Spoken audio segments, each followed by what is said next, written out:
Welcome back to the Crypto ZX channel, to the ZX family. Once again, market analysis update for you guys. Thank you for your support on these updates.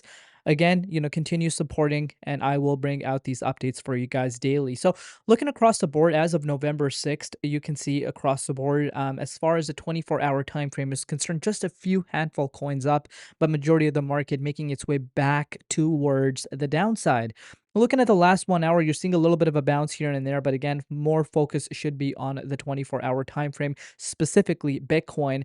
Looking across the board, like I said, once again, over the last 24 hours, majority of the coins are down. But before we get into it any further, as always, just a quick disclaimer: anything on this channel is not financial advice. Always do your own due diligence and research when you are investing in crypto. The 24-hour trading volume for the entire crypto market is down quite substantially.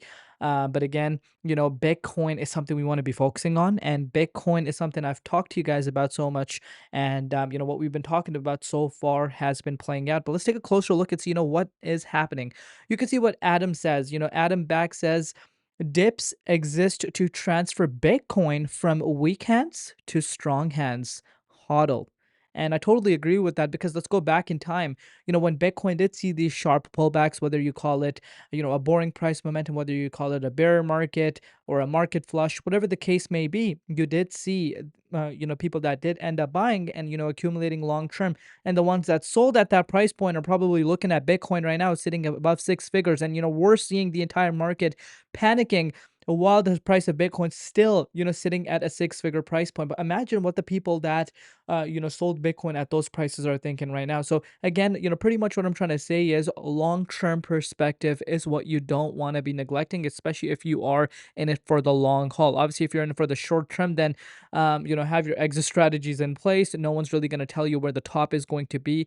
Make, good judgments. And of course, don't get greedy, as we obviously say. The long-term accumulation, you guys know the drill. Accumulate, dollar cost average in. Your goal should be to dollar cost average in, at the lowest price possible. And in my opinion, as we have shared on the channel before, there's no secret. Whether you're looking at altcoins, meme coins. Again, meme coins, you got to treat them as meme coins, right? Meme coins, 99.9% of them are going to fail. And you can really see how much a lot of these meme coins are down from their all-time highs.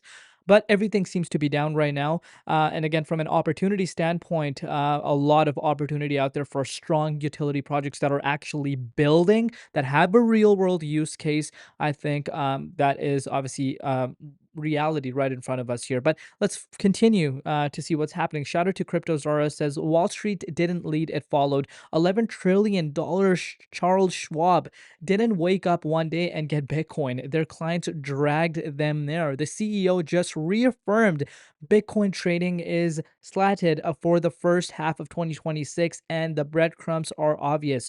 Schwab clients already hold roughly 20% of the crypto ETPs on the platform and are hitting the firm's research pages 90% more than last year. That's more than just a narrative, that's usage. The tell here isn't just access, it's where access lives. Investors want exposure in the same portal as their IRAs, money funds, etc.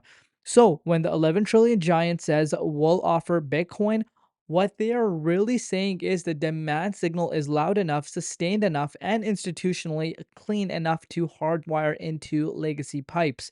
If that's the road we're on, 2026 looks less like a flip of switch and more like the moment the bridge connects to the highway. And, reason why I share this is with you guys is because, you guys get a little bit of a better understanding as to how far this crypto industry has come, what has been happening. You might think, the demand is low, but no, the demand is extremely high for Bitcoin in the long term. And again, and from a long-term perspective, I personally think, Bitcoin is going to shock a lot of people, especially when you compare it to other markets. That's where the excitement comes in for me personally. When you compare it to the other markets, you might think, crypto's already, pumped up so much, but when you look at it compared to gold, the equity markets, crypto is nothing near that. And we're just starting to see the green light from the regulators, for these, financial institutions to get that green light to really offer crypto services to the clientele, which is actually happening.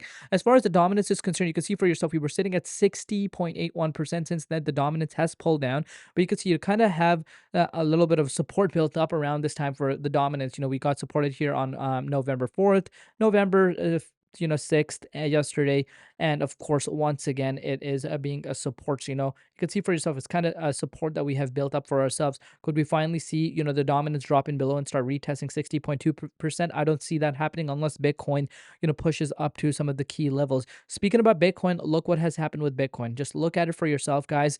We talked about how I'm not buying this move for Bitcoin towards the upside, and so far it has played out as is.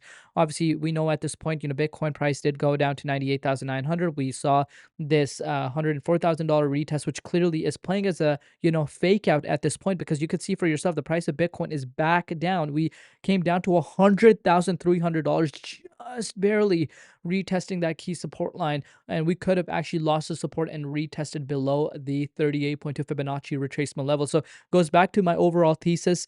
I still do believe, again, we could still see, believe it or not, you could still see the price of Bitcoin maybe rebounding once again to these levels or even above these levels, but I'm still not buying it. I still think, based off of this retracement, there could be a little bit more downside. But what's really nice right now is the fact that regardless of Bitcoin pretty much at the neckline of the $100,000, the dominance actually pulled down rather than it going up, which is an interesting thing to be looking at, because let's say the dominance was still hovering around the 60.8%, you would have seen altcoins down more today, because there's still altcoins that are down, but I think we would have seen more of a retracement than what we're seeing right now. So again, I still do believe, obviously, if Bitcoin were to retrace below $100,000, that is obviously going to have an impact on altcoins.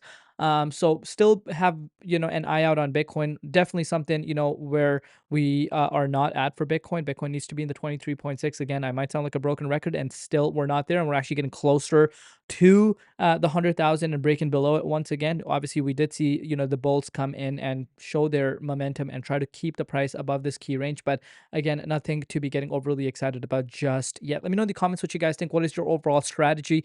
Thank you so much for all the love. Make sure you guys are subscribed to the channel. See you later in Crypto ZX and peace.